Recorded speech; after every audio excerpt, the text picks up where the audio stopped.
Hello everyone. In this video, I will show you how to use the Cash App Pool. Cash App Pools let you collect money from a group for shared expenses. You can use it for trips, gifts, meals, or any group payment need.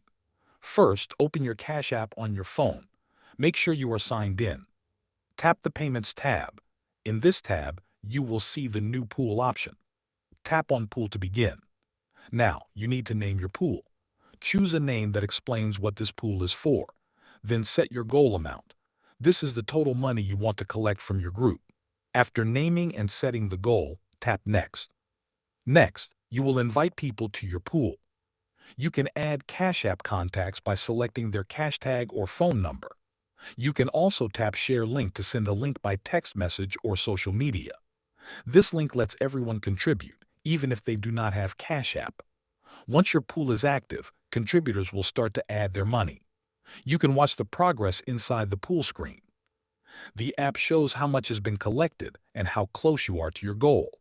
When the pool reaches the goal, or when you decide it is time, tap Close Pool. The money will be transferred to your Cash App balance. You can now use that money for whatever you planned. Thanks for watching.